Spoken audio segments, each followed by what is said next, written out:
I'm Shane. I'm Bo. We are your Kentucky Fried Critics. Let's go set off some rockets, man. Let's go do it.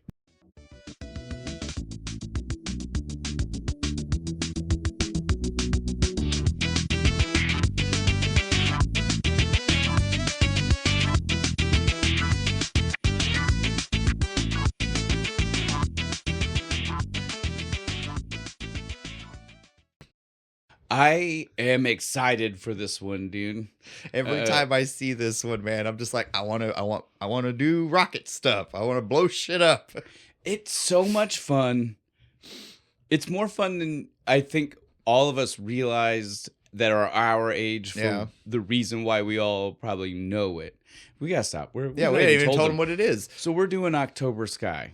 Yay! Or Rocket Boys. Rocket Boys, if you're anagrammy. The book that it's based on is Rocket Boys, and they are Rocket Boys. They even say it in the movie, right? Like it's in the newspaper, Rocket Boys, and he tells the teacher, right? The Rocket Boys are going to college. Yeah, we did it. So yeah, it is a fun movie that is all about rockets and explosions. There are lots of explosions, accidental explosions. I love the montage of just all the different rockets they try to build, and they all just keep blowing the fuck up. But the reason why most people our age probably don't give it the credit it deserves is because this is a school, quote unquote. I realized I'm like, well, I guess we've been doing video episodes, so people can see that. You can see your air quotes now. But in case you are on Spotify, air quotes. School movie. I don't mean a movie in school. Obviously, we've done several movies. I mean, we just did School Rock, but we did Toy Soldiers. Yeah, that's in a school. That's a school movie. But I mean, this is a school movie, as in this is a movie that they would show you in school. Like this is like your physics teacher in high school is bored for a day and wants to sleep. It's my 7th grade science teacher. Well, it all depends on where you were when it came out. So that's the thing. This came out, 99? So in 2000, I was in high school. And so I saw it in my physics club. You know, my physics teacher was like, this is what I want you guys to watch. Yeah. I didn't take physics until sophomore year, I think. Did you have Mr. Allen? Yes. Same person. But again, I'm surprised he didn't show it to you because he absolutely loved this movie. No? I saw it multiple times in school. Did you only see it the one time? I saw it in Mr. Lindsay's science class in 7th grade because I think he was just bored. And isn't that horrible too? Like that's the reason that both of our teachers probably showed it to us. But it's good. It is. It's a good movie. Good. And then after I watched it, I loved the movie, and then I made my mom go find it on DVD. That's dope. And that's good. I love it. Watched it many times after that. So did you own it? Yeah. That's awesome, dude. I bet if I asked No wonder you are the one who suggested this. I bet if I asked Mom, she probably still has it somewhere. Bo was the one who we saw this, and he was like, I gotta do this, which is our segue to, what is this, Bo? What am I saying? Our beer. It's from MadTree Brewing. It's Skygazer Citrus Wheat. Skygazer. My bad. You were covering up the first part of that word, weren't you? I also spilled some of it in the middle of. It's okay. The middle of doing it. I forgot that was full. But yeah, this is Citrus Wheat. This is very much a Blue Moon-ish. It's a clone. I wouldn't even call it a knockoff. It's look, almost the same thing. We can say there's some differences. The color is different. There is some richer. There's some particulate. It's like a richer, like more full Blue Moon. Well, right? Like, there's some floaties. There's something. That's the wheat. You hold it up, and there is definitely like since we're in a science-y movie, there is definitely something that is just, it's still too. Hang on. Like it's not moving. You know what I mean? Like it is very much. There is a particulate matter suspended in a viscous fluid. I would certainly say it is in suspension. Yes. Whatever it is in suspension, right? That's what you call it. Because it's not settling to the bottom, That's what you call it when it free floats. Yeah. Like it doesn't move, it doesn't go up, it doesn't go down, it just free floats wherever it's at. Yeah, there is something in suspension. Tastes in this good, beer. though. Yeah, it's delicious. But yeah, I would agree. Perfect beer for this movie. It's like a Blue Moon turned to 11. Right? Yeah, there you go. He took it and he cranked up to 11. Which is mad props, guys. We're telling you MadTree. Yeah, because I love Blue Moon. Again, that's what makes this good. Skygazer was already a good connection. The fact that it's like a Blue Moon also in the sky, in space. Yep. Still connection. You hear us. We love the beer. You probably already can tell we both love the movie. Yep. But let's get into the parts that was new to us, which is the research. Because again, I've seen this a bunch. Bo's seen it way more than I have. Times. But again, Bo wasn't a director person. No. So he doesn't. That's what we're here for. I liked the building rockets stuff. And so our director for this movie, Joe Johnston, which is he's a guy. He's a little bit. He's a little famous. You might know him. He did a little movie. I think it was successful in the box office. Small one. It broke even at least. I think. Yeah, at least. It's a little movie called Captain America: The First Avenger. It's a little movie. Just a tiny movie. You might have heard of it. I don't know if you did. I love Captain America. That's gonna be my next tattoo. It's kind of technically Iron Man kicked off the MCU, but really Iron Man was like a backdoor pilot. Kind of, right? And like the real actual testing the waters, saying we're doing this was Captain America. Yeah, because it's called the First Avenger. For a reason. Yeah. Yeah. And we get to watch him beat up Nazis and shit. So, it's always fun. So that's the other thing. So Joe Johnston is known for one other movie that you'll know. And that's The Rocketeer. Well, he's known for a bunch of movies you'll know, but there was one other that will tickle Bo, and that's The Rocketeer. I can't wait to do that movie. So we need a beer with rocket in it, right? But so what I would tell you is that this guy is really good with doing things that are in that 40s, 50s vibe. Oh, yeah, right? Definitely. Because that means he did Captain America, he did this, he did... Rocketeer, which is like the 30s. Yeah, so I feel like he's really good at capturing this vibe of yesteryear, right? Should give him a World War II movie, see what he does with it. So on that, though, I got to tell you about the other movies that he's known for. One of them also has a little bit of that throwback vibe, but is also very much in present day. And then the rest of these are just, he did some big ones outside of the throwback years. Has a very impressive resume. He does. So he did Jumanji. That's the other one with a little bit of that throwback vibe in it. Fuck yeah, I love Jumanji. He also did Honey, I Shrunk the Kids. He directed that? Yes. Fuck. Holy shit. He also did Pagemaster. Underrated. Anybody who says they don't like that movie's a liar. Hey, that man was directing a child actor and cartoons that he didn't get to visualize in the scene. Kudos. And he got to hang out with Christopher Lloyd. Kudos. I'm telling you. Maybe. He might have done all his studio recording not with the director there. Fair. You never know. I don't know what does a director do in an animated film? It's different. Yeah, it has to be. Color that this way. He was also the art director for Raiders of the Lost Ark. Nice. And all 3 of the original Star Wars movies. Hell yeah. So yeah, this guy is... So that's why everything looks the way it does in those movies is because of this guy. He is definitely in the industry. And you never knew... Again, this is... We never fucking heard of him. He has such an impressive resume. You'd think you'd hear about him. Oh, it feels weird, right? To be people that love movies and love almost everything that's on that resume and be like... How do I not know this name? But here we are. This is why we do this.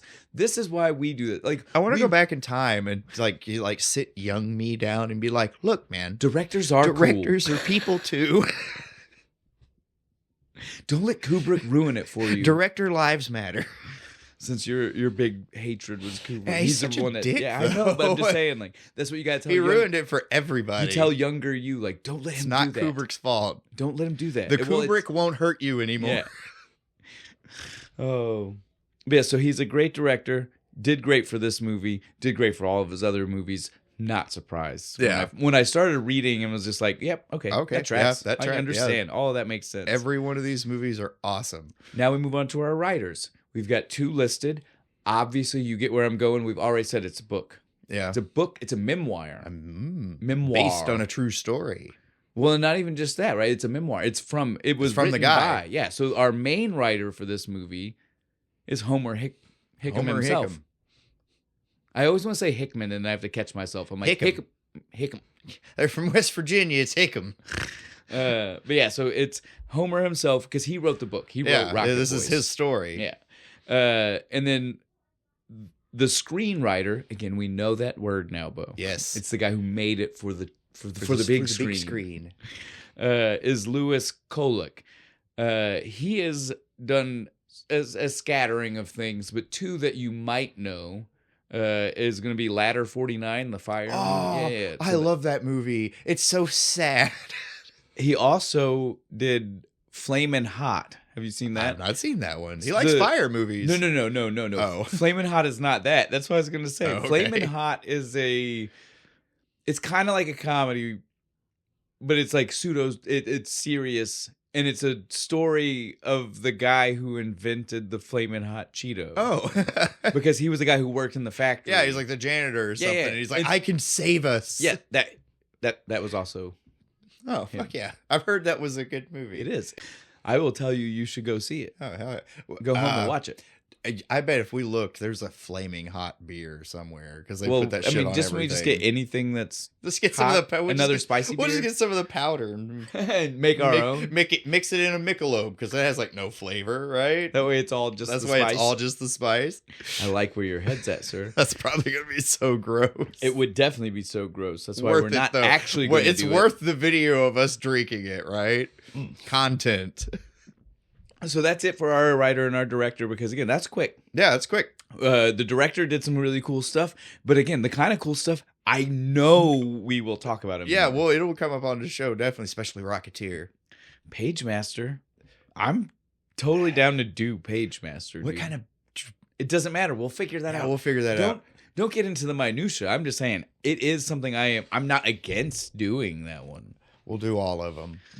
Don't get me started. Fucking Jumanji. I love that fucking movie, dude. All right. So let's move on to our cast. This is also not going to be that long, mainly for the fact that there are faces you'll see where you're going to be like, I've seen. I know that guy.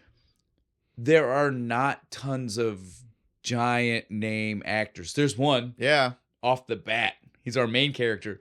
Ironically enough, when the movie came out, only up and coming. Like he wasn't. Yeah, he wasn't who he is now. I don't even know. Had he done Bubble Boy? I don't know. I think he had. No. So it might have been right before. I think it was before. So I read in the notes that this came out in '99, but it was filmed mostly early '98. He hadn't even graduated high school yet. He graduated high school while on set. Wow, he graduated high school while he graduated high school. Yeah. So it's very possible that he hadn't done most of these movies. But yeah, this is Jake Gyllenhaal, however you want to say it. But again, we've already mentioned a couple. Bubble Boy, Donnie Darko. Oh yeah, I love that one. That one's I had to watch that movie like 4 times before I was like, oh, okay, I got it. He was in the Modern Roadhouse, right? Isn't he one of the two dudes? Dude, no. I haven't seen the movie, but I watched the fight scene with him and Conor McGregor's badass. He's all over Jarhead. He's all over the place. I like Jarhead. It was a little slow, but I liked Jarhead. I like it. Yeah, he's a great actor. I've seen Brokeback Mountain. That was good. Yeah, if you got a problem with, it's a touching story. Yeah, those two dudes really cared for each other. It's just guy love. That's all it is. Yeah, whatever. Get over yourselves. All you Scrubs fans just popped. But so he plays our main character. He plays Homer. Yep. Homer Hickam, who wrote the story of Rocket Boys. Yes. So he is the guy. I think this is an excellent point to go ahead and mention this. The real Homer is not Jake. Yeah, he's not this handsome, charming. You see it at the end of the movie. He's got glasses. He looks more like Quentin. Our next character that I'm going to mention, which is Quentin, he definitely. So that's exactly. Shermanator. We've got Chris Cooper. Oh no, and I skipped a name. Sorry, give me a second. We jumped ahead because we had our good segue there. Yeah. Quentin is Chris Owen. There's also just a lot of Chris's in the movie. Yeah, that does. There are a whole bunch, and so it made it hard. But yeah, so Chris Owen, he's the Shermanator. He's in Angus. He's in tons of teen movies. Yeah, Can't Hardly Wait. He's all over the place in the '90s. American Pie. American Pie. Is it maybe the second one? Did he make a random? Because that's the I thing. think he did. Most of his roles were like I think he shows up at like the party. they're at like the end weird of the cameos. One. Like in the '90s, so many of his parts He'd were like just these like show up. pop-in moments to be like, that guy? Is it that guy? But Holy again, shit, it's that guy. And then like later in the 2000s, he got all buff and shit. if you want to see like again, classic him. We're talking Shermanator. We're talking. Yeah, his teeth haven't grown into his face yet. He still has like the really big teeth. Angus is the one where if you really want to see that him, because he's the dorky friend. Yeah, because he's like 90 pounds in that movie. Like I said, if you really want to see so small pre him into who he became, that's at least the in this one, it's like he's grown a little bit, so it's not as bad. The boy was born just teeth. So Quentin though is in real life. Quentin looked like what Jake did, and Homer looked like what Quentin. So what you're telling me is in this movie they did Quentin dirty. He was the handsome one. No, 100%. That's exactly what you. If you start looking up facts and trivia, he went to see this movie and was like, "Fuck you all." Whatever. I'm sure by that point they were. Hey, he's an old man, I guess, or if he's even still alive. Probably still alive. Yeah, it's just the 50s, dude. I don't know. Our grandparents would have been. He could have had a heart attack. You don't know. That's true. But so again, but you did see at the end of the movie, we know all of them like they all lived pretty comfortably. Yeah, they all went off to do like things. They all graduated college and stuff. So it's we can assume we can assume he didn't get offended. Yeah. When the movie came out, right? Like I mean, he probably got a kickback. He saw American Pie. He was like, I like that kid. Hey, it's Shermanator. He's kind of funny. Our other friends in the movie. Well, actually, before we get to the friends, let's go ahead since I already said Chris Cooper. Since I jumped out of line here. Chris Cooper is who plays John Hickam, who in the real world is Homer Hickam Sr., not John. They did that for the movie because they were like, it's too confusing to have Homer and Homer. Yeah. Homer 1, Homer 2. Yeah. But in real life, Homer Jr., who wrote the story, he went by Sonny. He didn't. That's what we call my dad and my grandpa. Well, and we got Big before Sonny that too, and my little brother. That's his name. We got Big Sonny, Little Sonny, and Sonny D. I thought your mom had told me at one point though that like the name, we won't say the real name. Your dad doesn't like that, so we won't. Yeah, we'll just sit with Sonny. But they have a real name, much like Homer and Sonny. Yeah, but then it went further back than even your grandpa, right? Like it was like back to like the 19 teens. So that's what I thought. It goes back like another generation or two, right? I think I fucked it up. I think I was supposed to be the next. Like it's supposed to be like the eldest son is supposed to be the next Sonny. I think I fucked that up. Well, we gave it to my little brother. Well, what's funny is though, like that's what I was gonna say. You guys didn't even really give it to your little brother the way. Yeah, it's family supposed to just be a nickname. My little brother's nickname. Legitimate. You guys made his name legitimately Sonny. Yeah, I was like, so even that got twisted. It's not what he goes by. He hates it. Yeah, well, because it's a weird one. Sonny. I remember in his middle. Like, we won't do it to him. Yeah, but yeah, he's got a funny alliterative, fun little name. We'll save that. Maybe at a later date we'll throw that in. But yeah, I knew you'd appreciate the Sonny of it all. But Chris Cooper, I'm getting all over the place. His character, Chris Cooper. Chris Cooper is one of those actors we were talking about. Like, I know that guy.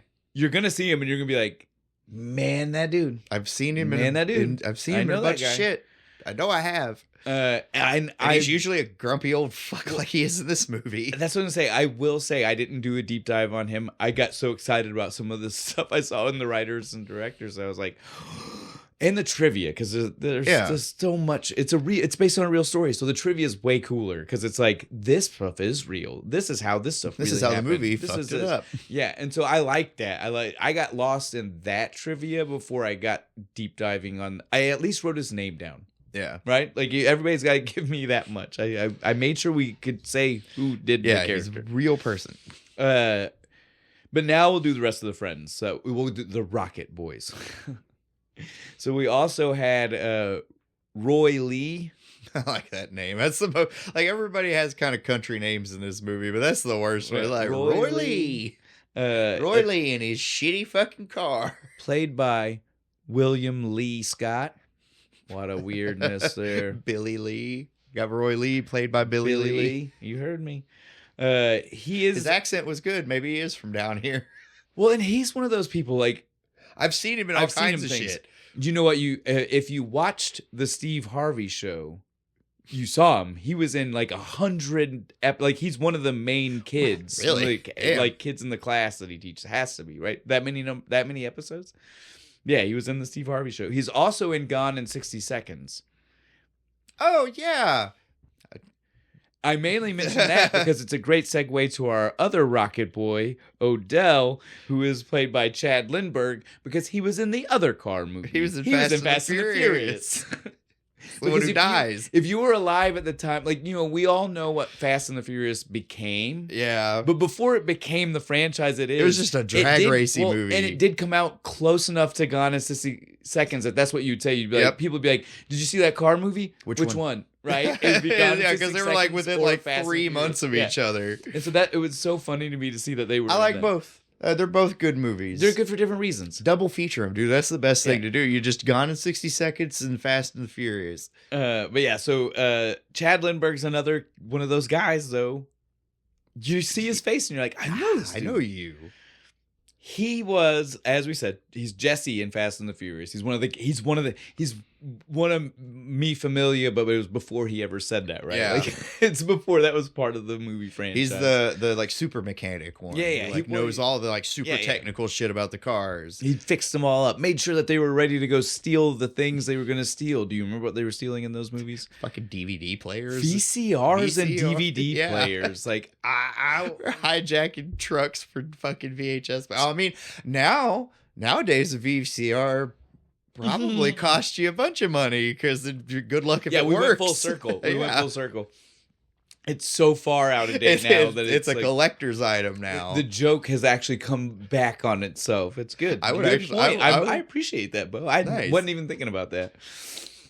But on top of being from Fast and the Furious, you also would know him from lots of random 90s and 2000s TV shows. He did lots of like one-offs and this and that. But you'd probably be like, that's why I know his face. Yeah. But most importantly, he was in Supernatural as Ash. The weird mullet guy from like season 2 or 3 or what. Again, if you watch the show, because almost everybody who watches it's religiously watching it. They just keep rewatching it. You will know who I'm talking about. I don't even My sister probably definitely knows who you're talking about. Go home and say it to her. I'm going to like, who's Ash? You're like, mullet guy. Like, yeah, see, there you go.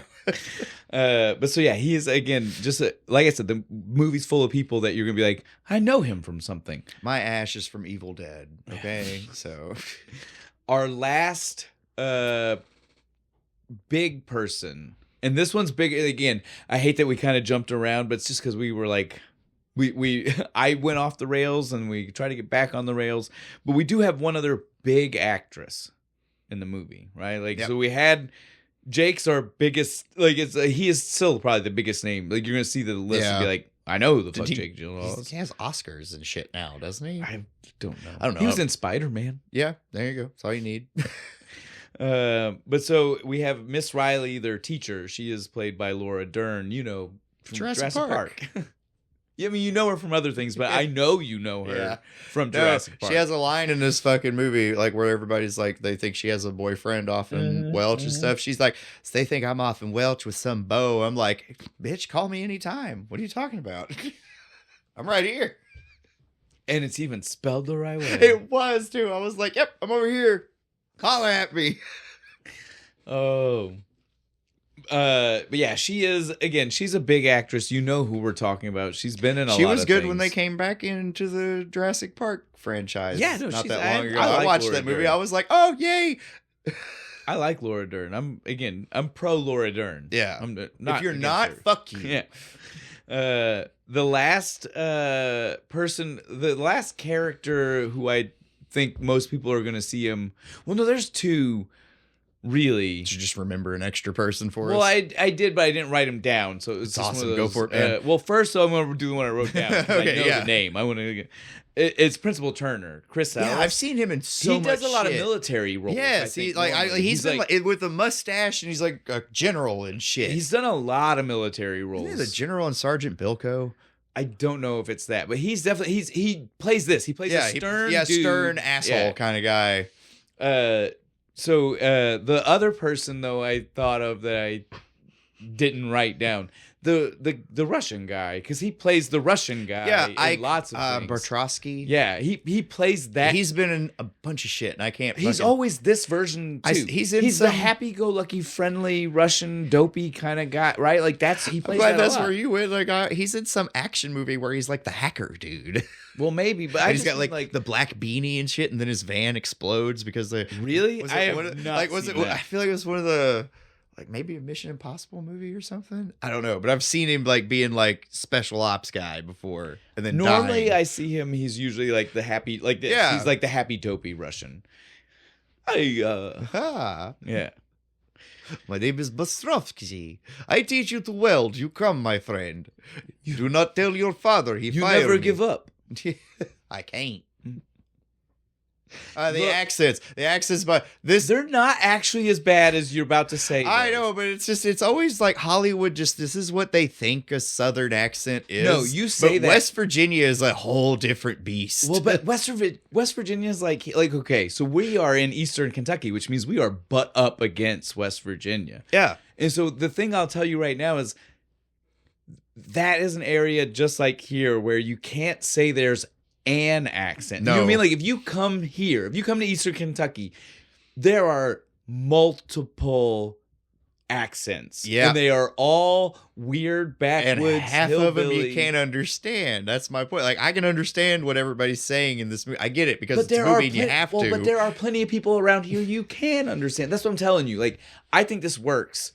Because we don't see enough of the other people to know if there are also the ones that are so thick we don't understand. I just wanted a couple. Like a couple of background people. A couple of the old men at the mine should have sounded like Versal from the fucking sawmill I used to work out. Come up everybody. Roy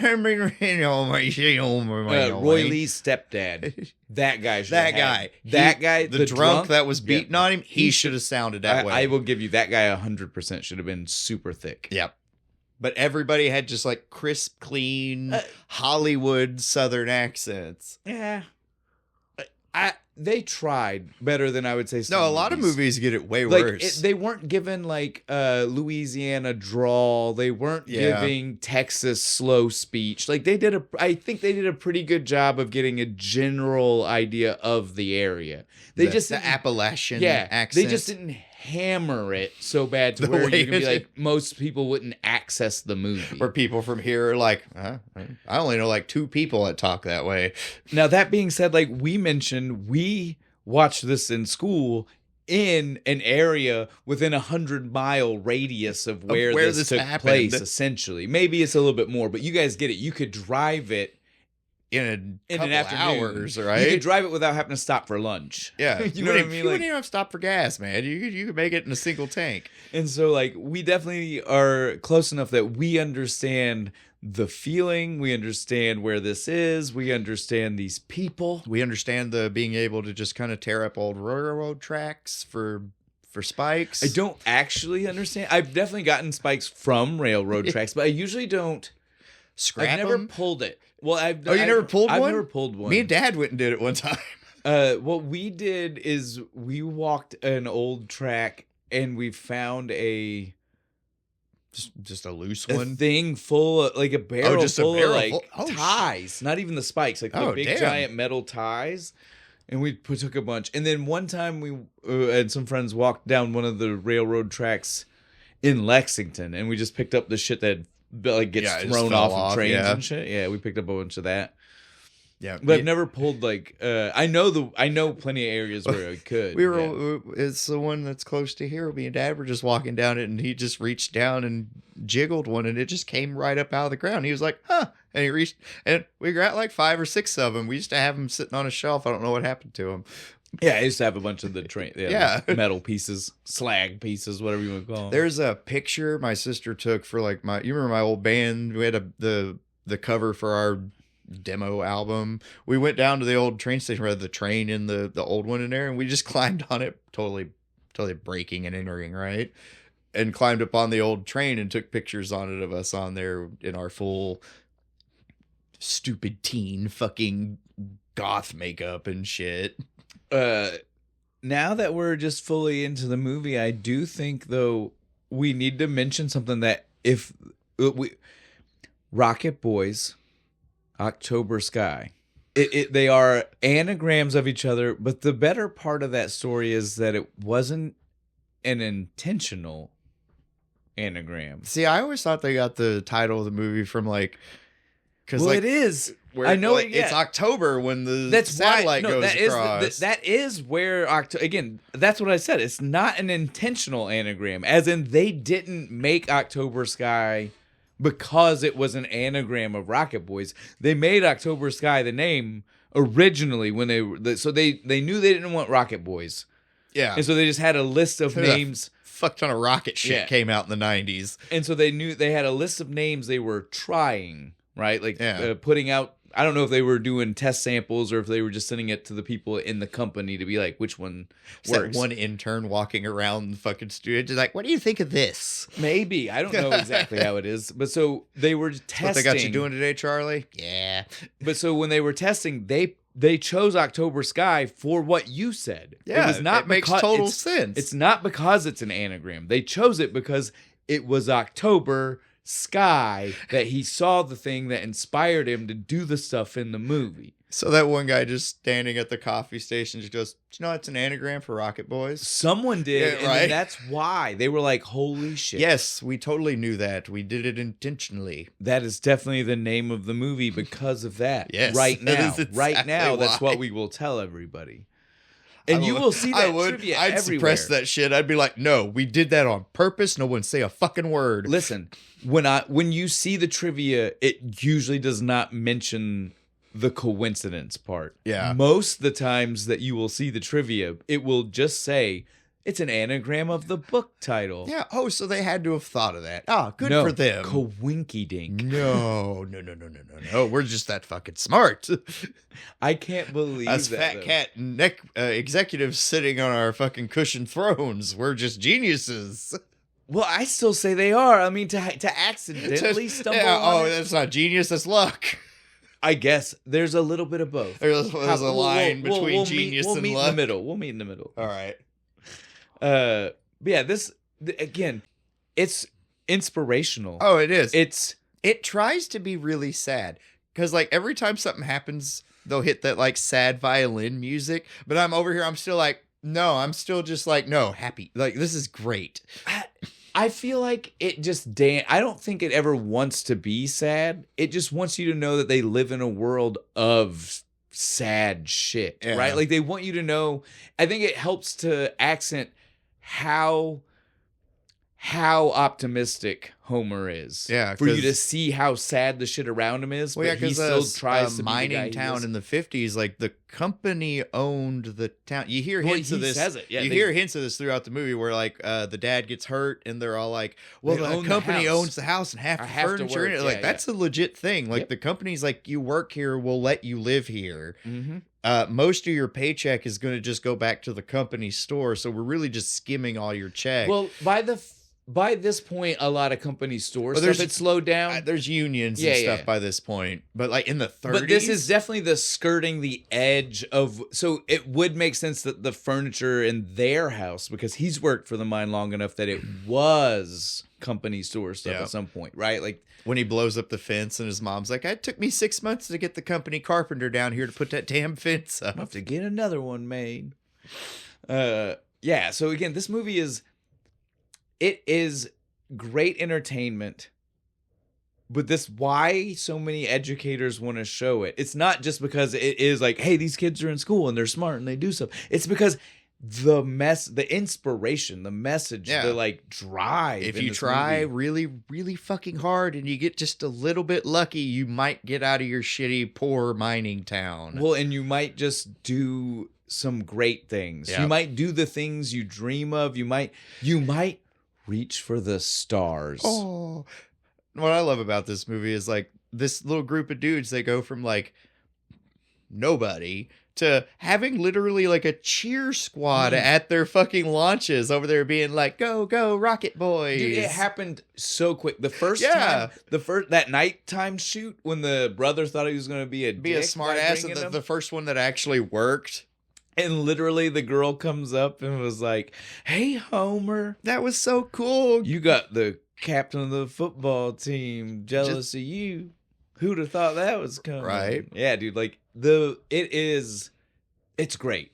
Makes the nerdy guy feel cool, despite the fact that he's the most handsome guy in town. That's something that bothers me. Well, both Jake and Roy Lee are fair, dude. Like wait a minute, how are you all nerds? Odell and Quentin, I'll give you. The other two, I'm like, nah, y'all should be pulling bitches left and right. I don't care if you're not on the football team. It doesn't matter that you're not playing sports. These two handsome fucks are having no problem. I'm glad you tracked the same thing because I was like, look, I got no qualms with most of this. As a fat guy in high school, fuck both of you.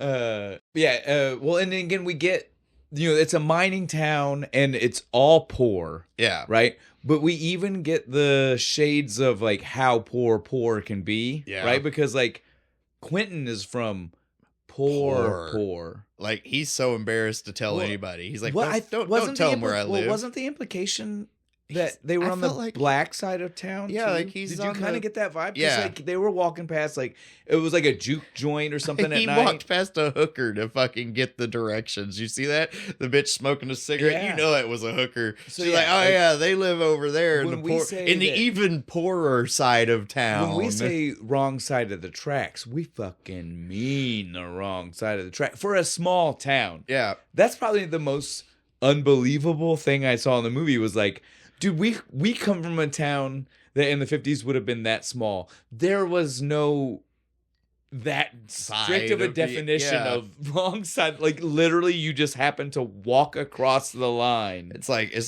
town's like people who work in the mine, people who don't work in the mine, and that wouldn't even be like poor, rich. You know what I mean? Like I don't know. It depends on how much the mine's paying. Wasn't that great if they were trying to unionize. That's right, because they strike halfway through the movie. Which means it couldn't have been, it certainly wasn't worth the risk that was going on. The only person it was worth it to was the Russian, because American money is worth a lot in Europe at that time. Well, he said it, right? He was taking care of 3 families. Yeah, he's taking 3 households. His here and there, and his like his mother and father back in Russia. He mentioned several people, and he has back like there. a sister he was talking about. Like, he was taking care of a lot of households. Most of his money went to Europe. So yeah, this again, poor bastard. That's the only part of the movie where I'm like a little teary. I'm like, that son of a bitch didn't deserve that. He didn't deserve it. Finding out the teacher dies. Yeah, that was pretty sad too. I know that she doesn't, like, the story doesn't cover when she dies. We just see it at the recap at the end that she did indeed die right after the events of the movie. Yeah, like 6 months later. Right? Like, so the end scene with her in the hospital bed makes a lot of sense. For all we know, it was one of the last times Homer talked to her. Probably. Right? Probably went and was like, did you see the launch? And she's like, yeah, I saw it through the window. We named it after you. But no, I know that was just the thing for the movie. But yeah, the movie just, it covers so much, like, humanity all through it. Like, right top level down, like anything you can relate to literally everything in this movie. The father-son relationship and struggle to, like, because the dad does not hate his son. No, he just... But he did...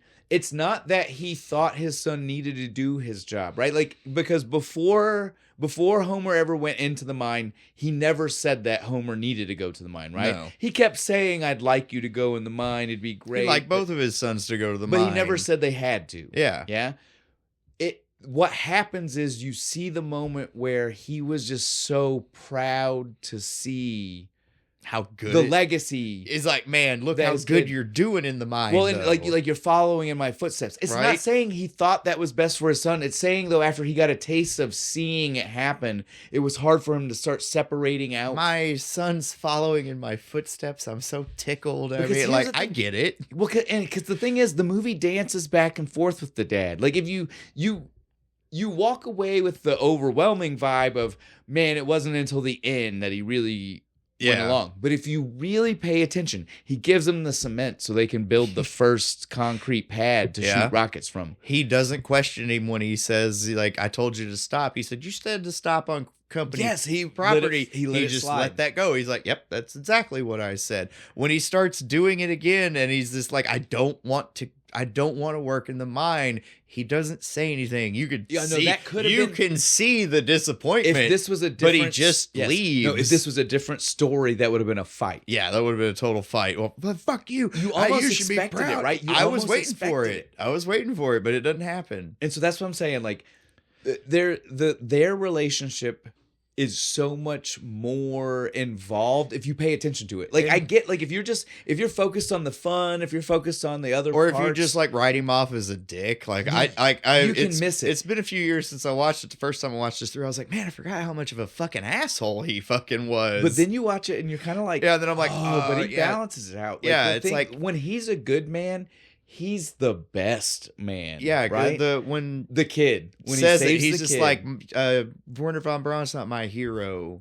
I hope I can be a good man like you are. You're a hard asshole. Is a great scientist, but he's not my hero. You're a good man, right? Like he's like, because you're an asshole. I'm an asshole. I can be stubborn just like you, Dad. Well, and remember, I just directed my efforts toward this. Yours is toward the remember mine. The reason why he stopped doing it in the first place was not because he got, like, yes, getting arrested made it bad, right?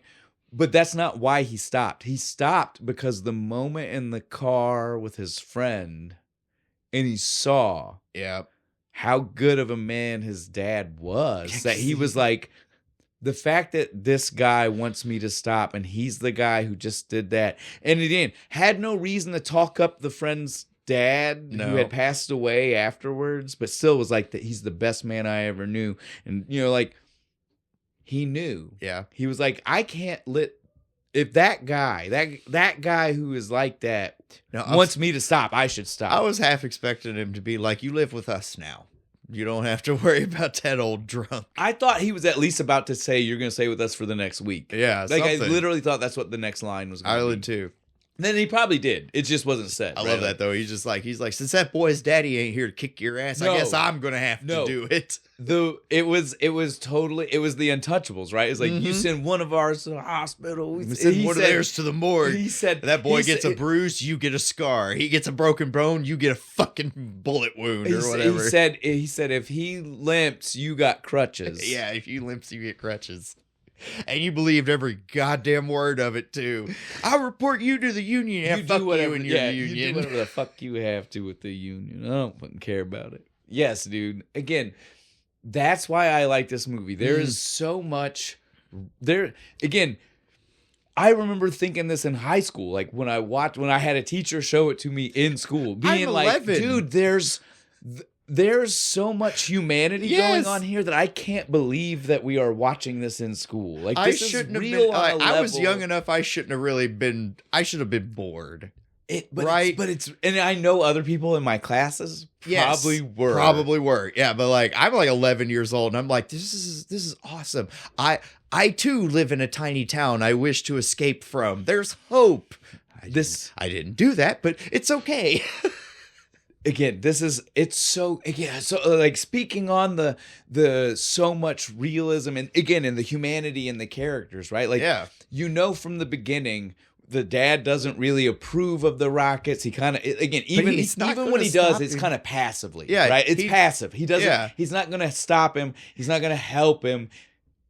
He's kind of just going to be indifferent. Like even I gave him praise for the concrete, but he only did it because it was ruined and they couldn't use it. If you want to haul it, you can have it. Like my dad has told me stuff like this. It's like if you can move it, you can have it. But so the humanity in it really comes, like, you see the mom and the subtlety in which they show you that she was going to be the person who backed him in the very first time you see her. What is she doing? Do you remember? She's painting the mural in the house, Myrtle Beach or whatever, on the wall of their house. It's to subtly let you know she is a person who cares about passionate things. Yep. If you have a passion for, again, no one else in that house, And they drive it home to you that no one else in that house cared about her fucking wall when the bullet hole got in it and she was devastated. And nobody even said I'm sorry that happened to your painting. I know you've been painting this mural for 10 years. So it lets you know it was a passion project. Yep. And so the very first scene you see her was to set up for you that she is going to be the person who is going to fight for Homer. Yep. Because she cares about passion. Oh no! If you are passionate about it, she's gonna be there. At the end of the movie, when his science fair display gets stolen, and he calls home, and she's like, "There's like a strike going on." She walks down to the fucking mine. She marches and makes her husband into the strike. She marches through a strike crowd who had already shot up her house. Yes, without bold as brass, just walks without through a worry at all. Did you have subtitles on? They say some outlandish shit to her. They call her some nasty stuff as she's on her way in. Coal whore. I'm like, whoa, that's not this kind of movie. Easy. Again, I made you be like, in school? Yeah, I was like, whoa, wait a minute. Like, but they wouldn't have had the captioning on in school.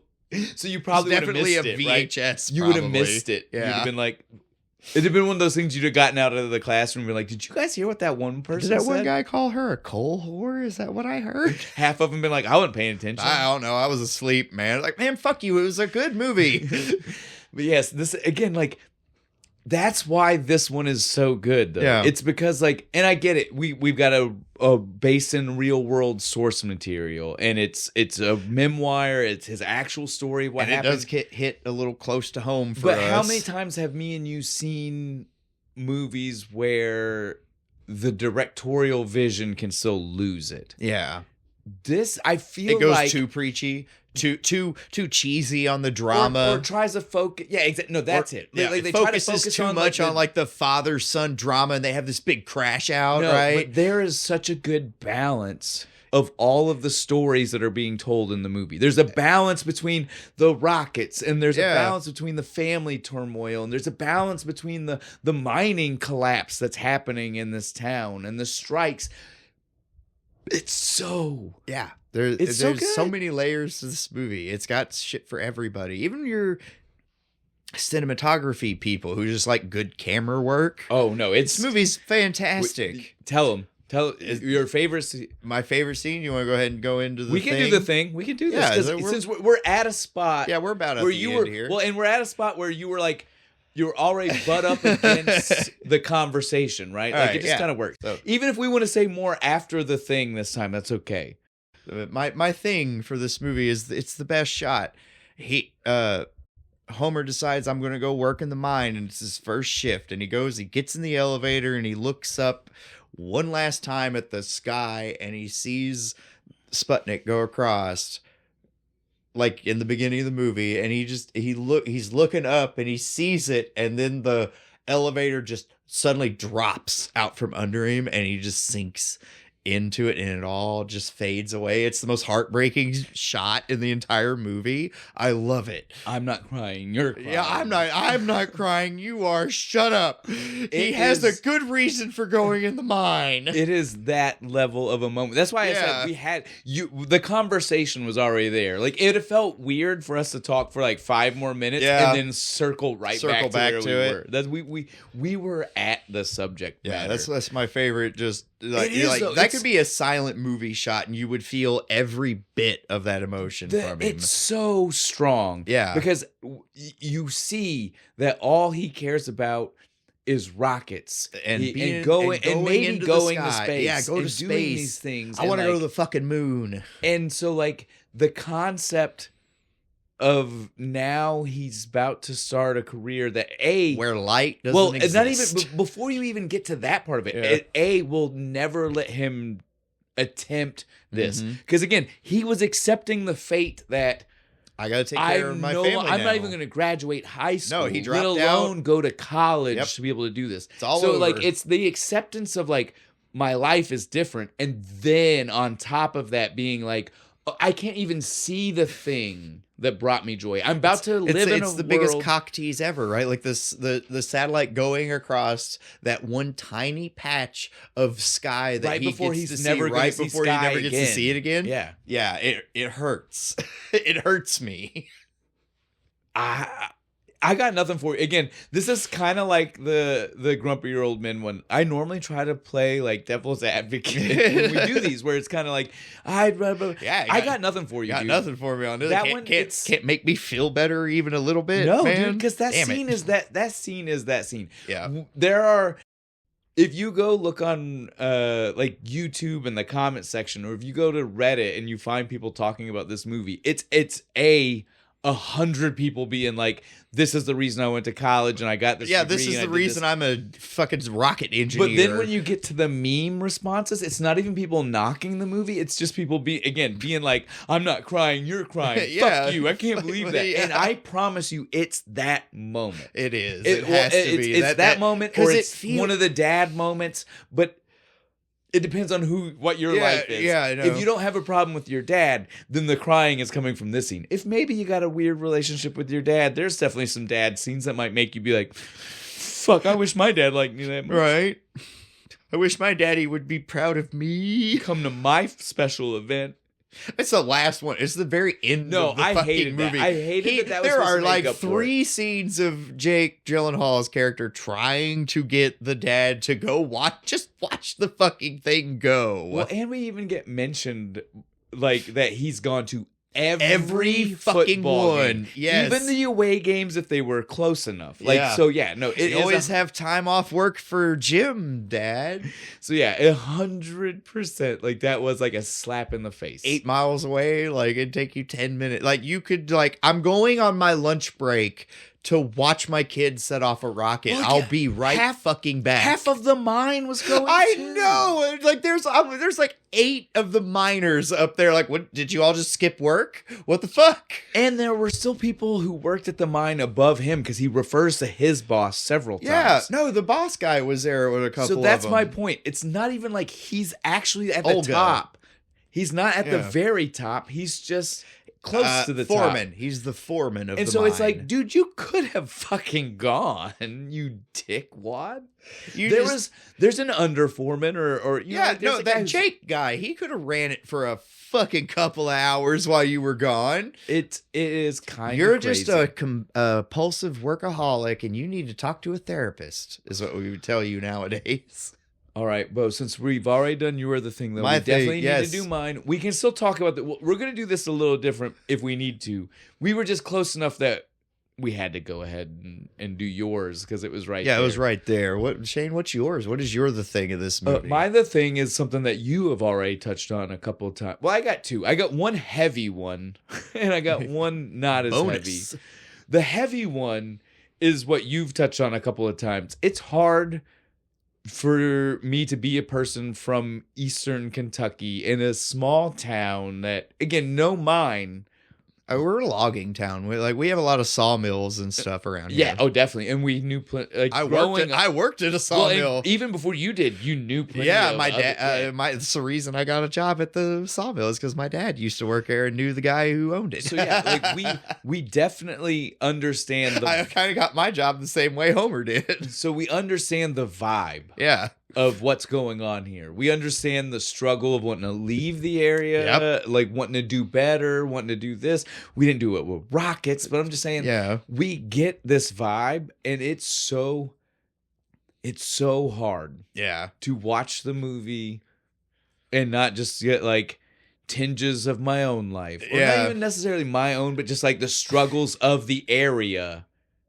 No, especially when you a lot of the shots you look around and it's like, yeah, that's my backyard. No, dude, when they hit the creek that they play in, I'm like, dude, that's just down the road. It's right there next to my mom's house, right? That's that creek we played in by Mama's. It's crazy how visually the same it is. Now that being said, I will mention this. They filmed this in Tennessee. It was not it's basically. I get it. Tri-state area. And their mountains are a little taller than ours. That's it.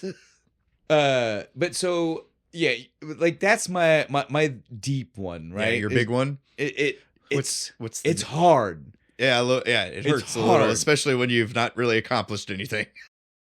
Well, I've done a little bit. You've done way better than me, man. I'm not talking about you. Even then, it's at least you've got like a house and a wife and kids and all that. I feel like all that stuff. Well, I feel like even if I had successfully left, it would still be. Again, it's the hardness is like the relation to the story, right? Like even if I left, I still understand the struggle.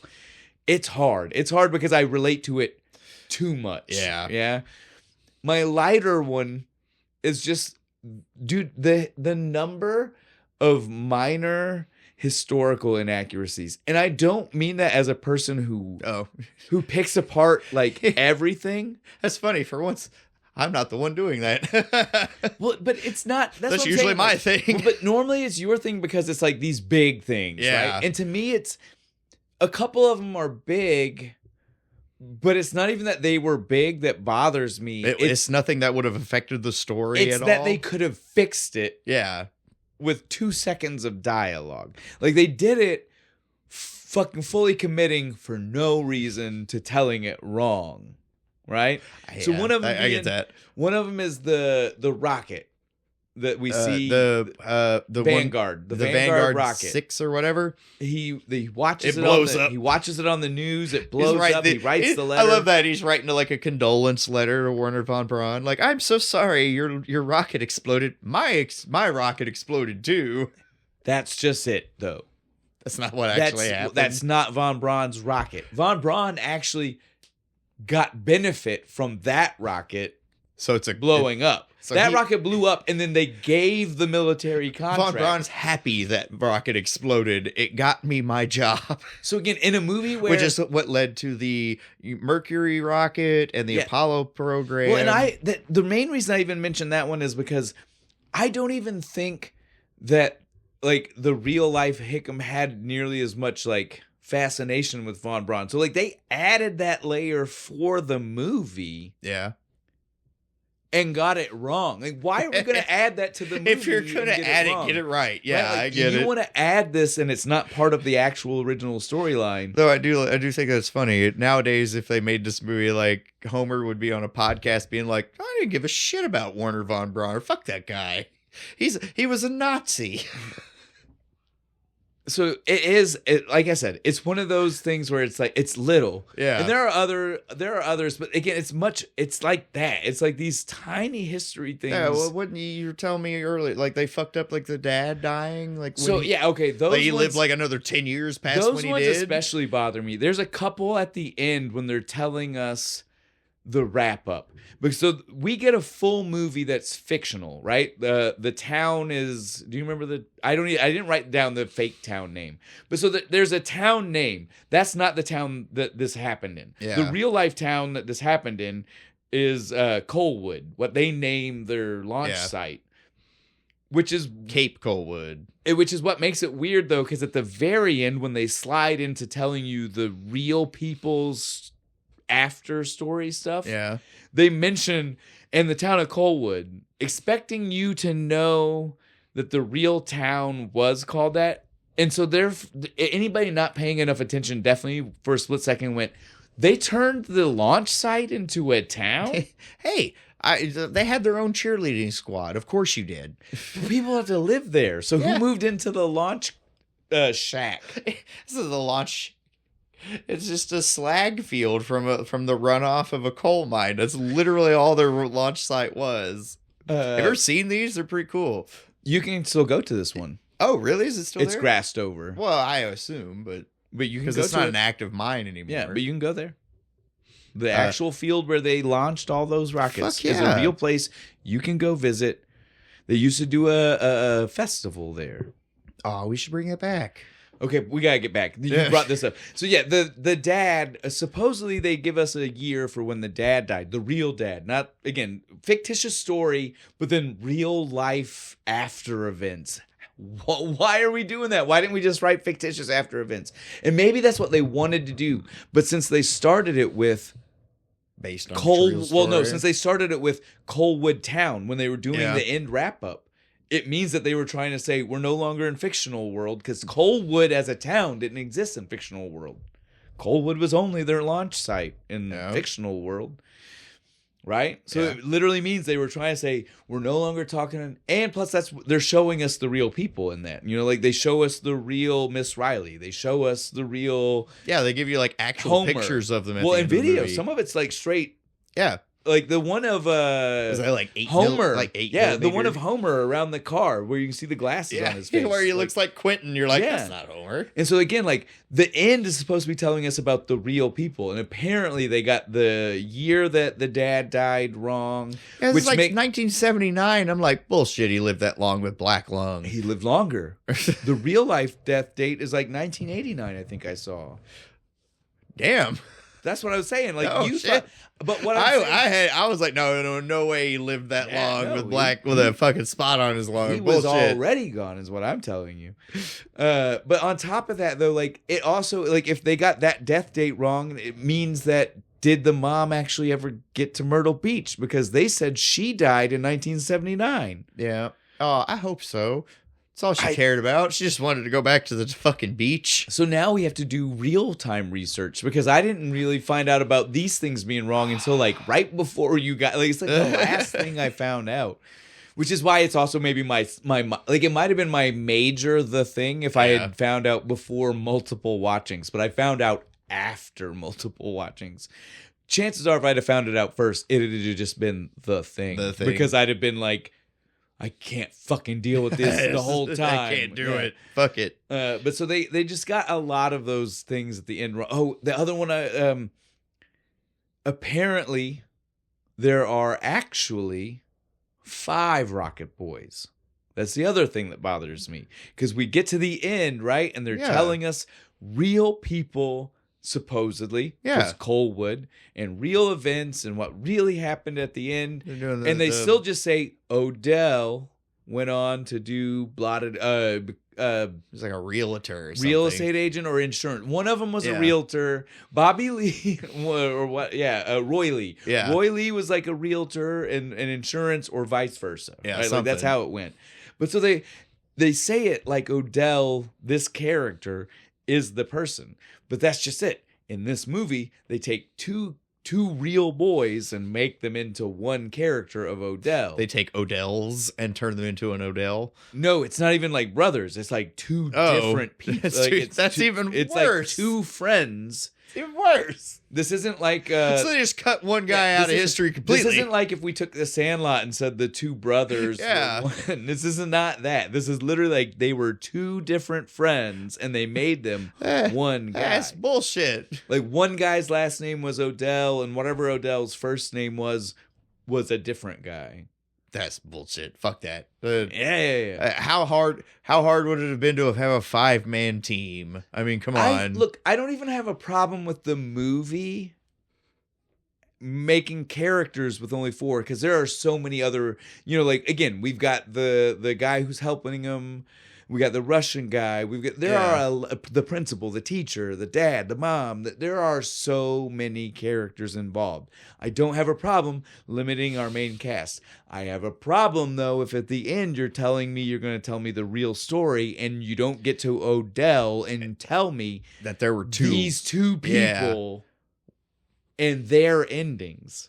Yeah, we kind of fucked up at the end. Because that means that at the end, then they only probably gave us the real life guy whose last name was Odell story. But for all we know, the character we saw was more like the other dude. Guy. Yeah. So we might have got robbed of finding out what happened to the guy we want to find out The actual Odell is so boring. He's not worth writing a character about. So they use the other guy. But we like the name Odell, so we'll just use his name. And I think at this point, though, with people hearing my anger and frustration, they might understand why this would have been the thing had I found it out before the multiple watchings instead of after. Makes sense. It definitely bothered the out of me. Now, that being said, the one that probably took me the most out of the movie is the other one. The one where I'm just like, this is my life. Yep.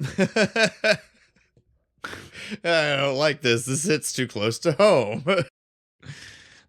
Just trade coal for wood. It's the same thing. It's so close, dude. Just, we can regrow trees.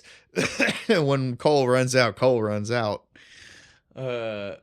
All right, I know we said we could maybe circle back, but I don't know if I don't know. have any. I think we did good. We just didn't do good for our transition this time. That's all that happened, right? I hit too good a segue and threw the whole thing off. We didn't get to that point to where we were like, we'll wrap that up. The thing. But I feel like this is going to be a short episode, which is sad. It's a long movie and it's a good movie. But that being said, like, I don't know, unless you want to see us cry. Yeah, I don't want to cry. No. We've touched on all of the things lightly enough that kept the tears from coming that I don't know if we need to get further. Exactly, though.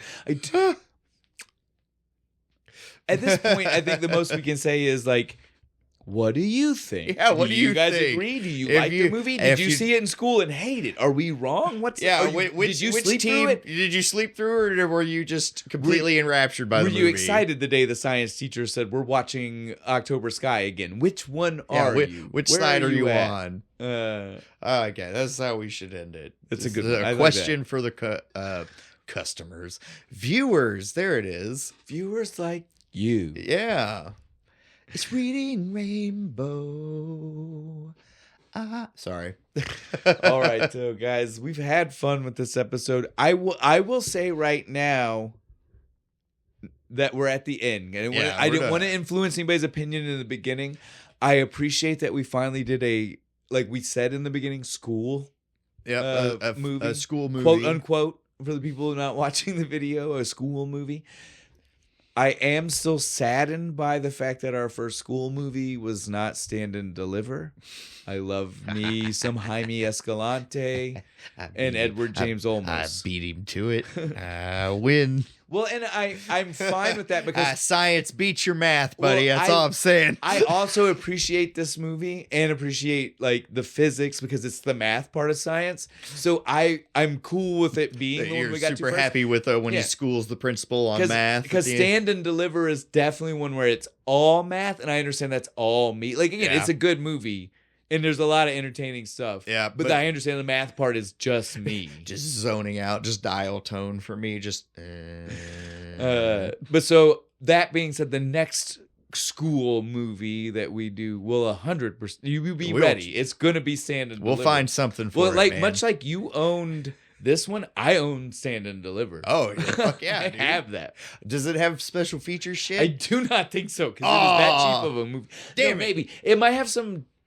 I love DVDs. I miss that about DVDs. It might have some actual stuff with the real Jaime Escalante. Oh, fuck yeah. But the reason I can't tell you for sure is because, again, I love the movie and I love that guy so much. I have watched, like, courses that he used to do on math and things. Like, just watching lectures. Well, because here's the thing I'll tell you. And we need to stop after this because it's not even our actual next movie. It's just the next school movie we're going to do. But what I'll tell you is that the real Jaime Escalante, like, again, I can't tell you if the real Homer Hickam was this entertaining as what we saw. We know he didn't look like Jake, but I don't know if he's as, like, enthralling. Is the charismatic. The real Jaime Escalante is every bit as entertaining as Edward James almost plays the character in that movie. Like, he wears the crazy fucking caps, and he talks real fast, and he does the, like, when you see him in the movie and he does the math problem and he does the brrrt, he does that. When he does problems, that's a real thing he does. Really does the weird sound effect and like that's the answer. Yeah, that is real. Jaime Escalante is a guy, and that's really what he does. That's hilarious. And so no, we'll get into it when we do that movie. Yeah, we'll save it. Save it now. All right. Save it now. What are we actually doing? Before that, we've now went the whole movie. Do we need to? I know. We said in the beginning that we loved it. We're both at empty glasses. Yes, it's gone. I'm upset. Yeah, guys, MadTree, Skygazer, go give it a try. It's great. Delicious. I loved every bit of it. It's gone. That's upsetting. I enjoyed it. It was tasty. You guys, I want more. You guys should definitely. Somebody send me more. Give me more. You guys. Yeah, MadTree. Let us know you're listening. Yeah, let us know you're paying attention. All right. Now we can do next week. Do you want me to tell the movie? Do you want to do the beer? You do the movie. I'll do the movie and the apology. There you go. Because we fucked up. We fucked up, guys. I don't know how else to say it. We told you in October. We're excited. We did the marathon of Friday the 13th. Yes. We were like, oh, and next year there are 3 Friday the 13th. And we're going to do them. We're going to make fucking sure. So here we are today. Now, and this is the major issue. This is that whole timey-wimey thing for you guys. Yeah. We will be recording the one right before, literally a day before or 2 days before Friday the 13th. But it's not gonna but because we're ahead and we didn't think about it for when we told you what beer at the end of an episode would be coming out for the next episode. Damn it. If we didn't even do that part, if we were smart enough to cut that off the end, yeah, then it wouldn't have even mattered. We could have gave you guys whatever. But we're close though. I mean, so what's a week? Well, this is we're sorry. We got so enthralled with having fun, finding A, movies we wanted to do, B, beers we wanted to drink, that we just got lost in the sauce. And then at the last minute was like, oh shit, Friday the 13th coming up. God damn it. And by the time I realized it was already after the recording schedule made it. So enjoy Friday. Enjoy October Sky on the actual Friday right after the weekend of Friday the 13th, and then you'll get to see Friday the 13th Part 7. They'll hear about it on the week after. They'll hear. I'll make a special post on Friday the 13th. I'll make a post that's like, guys, it's coming next week. I know you thought I was going to say this week. But unfortunately, I'll figure something out. You guys will hear this roughly the time that I've already put out a funny post about fucking it. Next time, though. Next time we will be spot on. But so, we are doing Friday the 13th Part 7. Yes. We are finally, again, we've done so many Manhattan? things out of, or no, 8. 8 is Manhattan. 7 is, New Blood, or something weird like that. It's the one where is it the one that like nobody watches? I don't know. I don't feel like I've seen this one since 7. 7 is affectionately known as Jason versus Carrie because it's a girl with telepathic powers. That's a little girl with telepathic powers. I remember, or she was little and she gets older by the end. I don't know. But they should have just called it that. It wouldn't have hurt anything. So it is. It's a weird one in the entry because it is like they were trying to do a crossover without doing a crossover. Yeah. We couldn't get the rights to Carrie, so we just changed some shit. But so it is going to be a good time. But Bo, do you want to tell them what we're going to drink? We're going to drink a little bit of Friend of the Devil from our very own Sawstone Brewing Company. From our very own friends? Friend of the Devil? Our friends? I'm not the devil. I'm a nice guy, goddamn. I didn't say we were friends with the devil. I'm just saying our friends who made Friend of the Devil. May have made a friendship with the devil. Yes, I believe it. Their beer's that good. So it's going to be a good time because you guys, we love getting a chance to shout out our people. Yeah, because this is right down the fucking road. So we have friends who work there. It's going to be a good time. We love getting to do them. This was a last minute find too. I mean, I've got no problem even admitting that we forgot so bad that we didn't even have our. You guys know. Hey man, not bad for like a day and a half scramble. We normally take a beer trip and we make sure and we can find these in different brewery. We get. You literally texted me the other day like, "Fuck, we fucked this up," and I was like, "Shit, what do we do?" I was like, try to find a beer before we meet up for the So guys, this was a total mission accomplished. Hail Mary, and I think it still is good enough. Right? Touchdown, dude. Right? Oh yeah, hell yeah! Friend of the devil. Touch goal. Tell me, Jason's not friend of the devil. Tell me that half deadite, maybe possibly thing isn't a friend of the devil. It has to fucking be. All right, guys. So this has been a fun time. Again, like I know that some people at home might think we didn't talk enough about the movie because I want you to go fucking watch it, and I don't want to cry. Yeah, that too. It's dude, that violin like all the time. They have that sad violin through the whole fucking movie. And so the best way for me to not cry is not to talk about not to go certain into too parts much of it detail. too much. God damn it! It'll get you every time. Go watch October Sky. All right, Bo. Before we're completely done, do you want to tell people anything? Like, comment, subscribe. Hit the fucking button. Tell your friends, your family, your loved ones. Rocket us to the fucking moon, man. That's what I want. And go check out my other channel, this week we're going to be doing Napoleon. Right? It should be coming out around the same time as this one. It might be a little bit off because I think we don't have as many ahead as you have ahead. Might not be, but still, Kentucky Fried. Sometime soon. Kentucky Fried Chronology, the sister channel to this one, for all your history fun. And got any bottle rockets or anything? I want to set off a rocket. Dude, if we're doing bottle rockets, then we're going to cut them open. Oh, and make a big fucking rocket. One. Yes.